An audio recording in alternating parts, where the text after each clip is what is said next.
ED की तरफ से बहुत बड़ी कार्रवाई महाराष्ट्र के सबसे बड़े बैंक घोटाले पीएमसी घोटाले में की गई है। और अब जो ये कार्रवाई हुई है ये संजय राउत के निकटतम प्रवीण राउत जो कि जेल में बंद है इसी घोटाले के तहत, उसके खिलाफ की गई है। जी हां, 72 करोड़ रुपए की उसकी संपत्ति ईडी ने जब्त की है।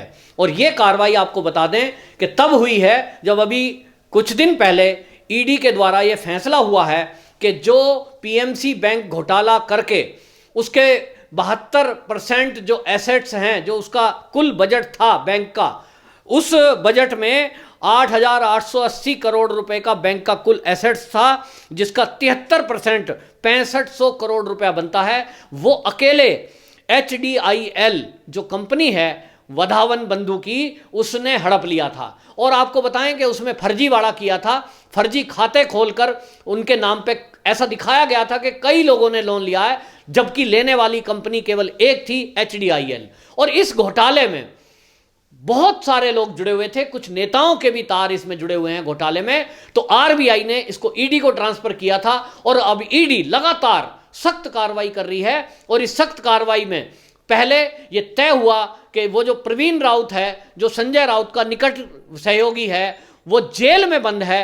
अब उसकी जो संपत्ति है उसको ईडी ने जब्त किया है और 72 करोड़ रुपया उसका जो संपत्ति है उसको जब्त किया है। और इससे आम जनता का जो पैसा उसमें डूब गया उसको पे किया जाएगा। आम जनता की गाढ़ी कमाई का पैसा जो उसमें लगा हुआ था उनको वापस करने की एक प्रक्रिया चल सकती है। वहीं आपको बताएं कि ईडी ने बड़ी कार्रवाई करते हुए जो ये है आपका राकेश वधावन और उसका बेटा सारंग वधावन, ये दोनों डायरेक्टर थे इस कंपनी के, इन दोनों को भी जेल में बंद किया हुआ है। और इनकी भी जो संपत्ति है उसको भी नीलाम करने का तय किया है, जिसमें 2 उसके जेट थे, एक योट है और 15 लग्जरी गाड़ियां हैं। तो अरबों रुपया ये इस HDIL कंपनी ने किया ही ये था, वधावन बंधुओं ने, कि जब बैंक से लोन लिया फर्जीवाड़ा करके, कई खाते खोलकर, उस टाइम पे इन्होंने ये जेट विमान ही खरीदे थे, एक योट ले लिया था, लग्जरी गाड़ियां ली थी और ये जेट प्लेन को चलाकर किराए पे ये मजा कर रहे थे, कंपनियां बनाकर पैसा लूट रहे थे। और इसी में आपको बताएं कि जो ट्रांजैक्शन हुई, आरबीआई ने जब इस घोटाले को पकड़ा, अनियमितता देखी गई, तो जांच में ये पाया कि कोई लोगों के नाम पर फर्जीवाड़ा करके ऐसे खाते खोल दिए गए जिनका कोई लेना देना था ही नहीं।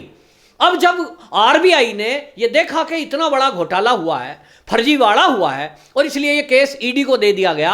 और ईडी ये जब इसमें कार्रवाई कर रहा है, अब संपत्ति की रिकवरी करने में लगा हुआ है, तो कहीं वहीं वधावन बंधुओं की 20 फरवरी को ये प्लेन और यॉट और उनकी लग्जरी गाड़ियां, यहां तक कि मकान, बिल्डिंग, जो भी इनकी संपत्तियां हैं, उनको ईडी पता लगा रही है। और ये प्लेन और उसकी जो यॉट है इसको 20 फरवरी को नीलाम किया जाएगा। इससे जो पैसा मिलेगा, जिन लोगों को चिंता है, जिन्होंने अपनी गाड़ी कमाई जिंदगी की उस बैंक में जमा की थी, एफडी के रूप में जमा की थी, सेविंग के रूप में जमा करी थी, कोई शेयर होल्डर थे उस कोऑपरेटिव बैंक के, उन लोगों को अभी चिंता है कि हमारी उस गाड़ी कमाई का क्या होगा। बहुत सारे लोग कहते हैं साहब हम तो रिटायर हुए थे, रिटायरमेंट पे हमें ग्रेजुएटी का पैसा मिला था, हम तो आगे की जिंदगी उसी से जीते, अब हम बीमार रहते हैं, क्या करेंगे, हमारी पूरी कमाई उसी बैंक में है। तो आपको बताएं कि अब एक उम्मीद जगी है, जब ये केंद्र सरकार के निर्देश पर ईडी ने सख्त कार्रवाई की है और आरबीआई ने सख्त कार्रवाई की है,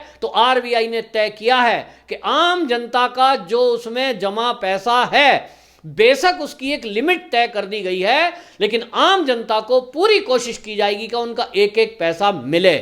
लेकिन इसके लिए ईडी को चाहिए, आरबीआई को चाहिए कि जिन लोगों ने ये बंदर बांट में इस पैसे को लूटा है, जनता के पैसे को 6500 करोड़ को लूटा है, उनसे वो पैसा रिकवर किया जाए।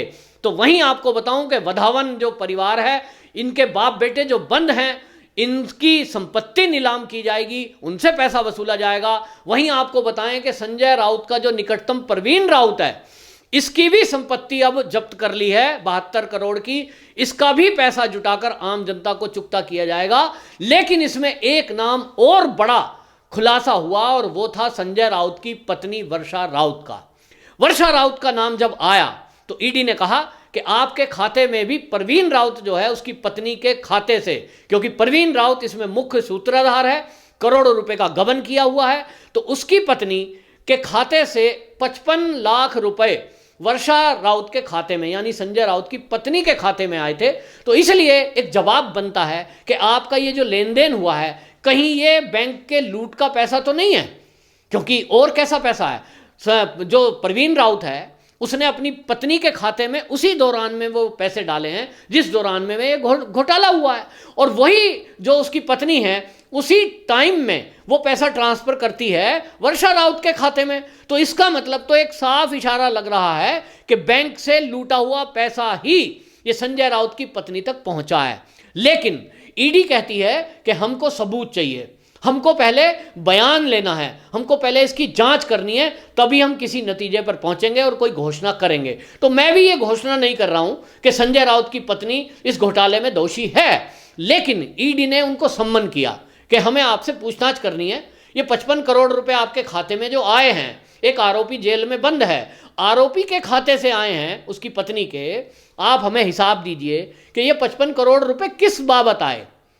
संजय राउत की पत्नी ईडी के सामने पेश हो इसके पहले तो संजय राउत भड़क गए और वो धमकाने लगे केंद्र सरकार को।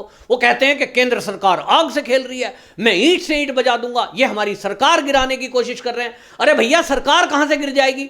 आपकी पत्नी, आप कह रहे हो कि दोषी नहीं है, आपने मुंह जबानी बोल दिया कि आपकी पत्नी ने तो ये परवीन राउत की पत्नी से पैसा उधार दिया था, वो वापस लिया है, उसके पास पैसे आए, अब चाहे लूट का पैसा आया चाहे कहीं से आया, उसने लौटाया। तो बस इतनी सी बात आप ईडी के सामने जाके अगर आपकी पत्नी कह देगी कि मेरे खाते में जो 55 लाख रुपए आए हैं वो लूट के नहीं है, मैंने तो उधार दे रखा था, उसकी वापसी आई है, वो जाने कहां से आया, तो दोषी परवीन राउत की पत्नी रहेगी, संजय राउत की पत्नी तो निर्दोष छूट जाएगी। लेकिन जवाब देने के बजाय आप केंद्र को धमकाएं, आप भाजपा को गाली दें, आप लोगों को ये कहें मैं नंगा हूं, मैं नंगा आदमी हूं। अरे भैया, तू नंगा है या कपड़े पहने हुए है, इससे आम आदमी को कोई लेना देना नहीं है। आम आदमी का पैसा इस बैंक के जरिए डूबा और तुम महाराष्ट्र में सत्ता में हो तो तुम्हें शर्म आनी चाहिए बिना नंगा हुए कि तुम आम जनता के पैसे पर ऐश तो नहीं कर रहे। आम जनता रो रही है, लोग कई तो उसमें मर गए कि साहब गम में मर गए, हमारा जिंदगी भर की कमाई उसमें पड़ी थी, डूब गया, बैंक से ट्रांजैक्शन कर नहीं सकते।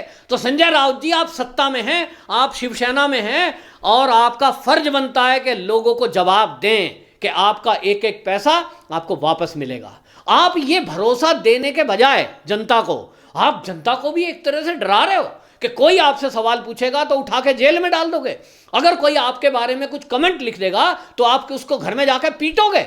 मतलब इतनी गुंडागर्दी के, कहते हैं गुंडागर्दी ऊपर से सीना जोरी।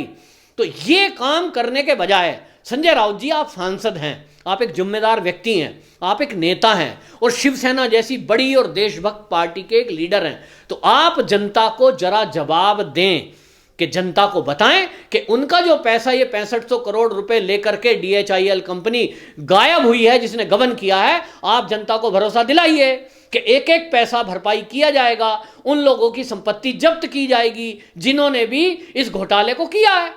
तो आप ये जनता को बताएं, आपकी पत्नी ने कोई पैसा दिया, लिया, उधार हुआ, क्या हुआ, इसका जवाब दे दें ईडी को। ईडी को सीधा सीधा जवाब देने के बजाय आप बार बार एप्लीकेशन लगाते हैं, पत्नी बीमार है, कभी कहते हैं आप देखें किसमें जरा कितना है दम, तो इसमें दम की तो बात ही नहीं है। अरे भाई, आपकी पत्नी जाएगी और वो बहुत बड़ी इतनी बीमार तो है नहीं कि उस पर चला फिरा घूमा नहीं जा रहा है, गाड़ी में बैठ के जाएं और एक कागज में लिख के देना है कि 55 लाख रुपए मैंने मेरी सहेली और से उधार वापसी लिए थे, 4 लाइन लिखनी है, घर से लिख के भेज दो भाई, ईडी तो घर में भी आ जाएगी आपके। लेकिन आप कहते हो कि नहीं, किसी की हिम्मत है हमसे टकराएगा तो चूर चूर हो जाएगा। अरे भैया, आप डरा रहे हो ईडी को, आप देखना चाहते हो दम कानून और व्यवस्था में। भैया, ये केस तो कोर्ट में जाएगा, ईडी कोर्ट में पुटअप करेगी, तो आप कोर्ट को धमका रहे हो। इस तरह की लैंग्वेज ये संजय राउत बोल रहे हैं जो अच्छी नहीं है। और दम देखने की बात अगर आप देखना चाहते हो, ये तो केंद्र है, मोदी जी सरकार में बैठे हैं, जरा संत टाइप के आदमी हैं, इसलिए जरा सहज सहज सहलाते हैं। नहीं तो भाई योगी जी जैसे आदमी होते तो अभी तक सख्त कार्रवाई हो गई होती। जो पैसा जनता का इन लूटखोरों ने लूट खाया है, वो पैसा उनसे वसूलना ये अच्छी बात है और इसकी बड़ाई होनी चाहिए। इसके लिए संजय राउत जी आपको ईडी का सम्मान करना चाहिए, ईडी को शाबाशी देनी चाहिए कि पहली बार कोई ईडी में ऐसे ऑफिसर आए हैं, पहली बार केंद्र में कोई सरकार ऐसी आई है कि जो लुटेरों को इस देश से भागने नहीं दे रही है। आप क्या सोचते हैं कि 6500 करोड़ रुपए का गमन करने वाला वधावन वो क्या इस देश को छोड़ के नहीं भाग सकता था? नीरव मोदी की तरह भाग जाता साहब। अगर कांग्रेस की सरकार होती तो भाग जाता अभी तक वो गया होता। लेकिन अब चौकीदार बैठा है, असली चौकीदार, जिसने कहा ना खाऊंगा ना खाने दूंगा। और इसीलिए मोदी सरकार की केंद्र में सत्ता के कारण अच्छे अच्छे दिग्गज इस समय जेल में हैं। तो वधावन और उसका बेटा जेल में है, उनकी संपत्तियां कुर्क की जा रही है। और संजय राउत का भी जो दोस्त है, दोस्त तो है ना, 55 लाख का लेन देन कोई आम आदमी से नहीं होता, तो दोस्त है, वो भी जेल में है। और इसलिए संजय राउत शायद बौखला गए हैं कि सत्ता में होते हुए भी, भाई परवीन राउत के लोग कहते तो होंगे ना, उसकी घरवाली और लोग, कि भैया हमारे पति को छुड़ाओ, तुम तो सरकार में बैठे हो। तो ये अब सोच रहे होंगे सरकार में हैं तो, लेकिन केंद्र का मामला है, चल नहीं रही और इसलिए बौखला रहे हैं। तो भाई बौखलाओ मत, अब ये सरकार ज्यादा दिन नहीं रुकेगी, क्योंकि जब ये घोटाले की पूरी फाइल खुलेगी और ये ईडी खुलासा करेगी, और अगर कहीं इसमें संजय राउत की पत्नी का नाम क्लियर हुआ, और पत्नी तो भैया टीचर है, वो उनकी आय इतनी है भी नहीं, वो कहीं फिल्म में डायरेक्टर हैं, कहीं और किसी संस्था में कुछ हैं, ये सब इधर उधर करने का एक तरीका है। लेकिन अगर कहीं ये पता चला कि शिवसेना के नेताओं तक ये पैसा पहुंचा है, तब ये सरकार गिरना तय है। और इसीलिए शायद संजय राउत की घबराहट बढ़ रही है, इसीलिए शायद उद्धव ठाकरे का भी दिल धड़क रहा है कि कहीं कोई शिवसेना के और लीडरों का नाम तो नहीं आ जाएगा। ये नाम उजागर होते ही एक बहुत बड़ी खलबली महाराष्ट्र की सत्ता में होनी है और ये नाम खुलने तय हैं। ईडी की सख्त कार्रवाई आरबीआई के निर्देश पर हो रही है। इसमें कोई राजनीति नहीं है, लेकिन ये राजनीतिक लोग अपने कर्मों के कारण ही इस सत्ता को गंवा देंगे। वंदे मातरम।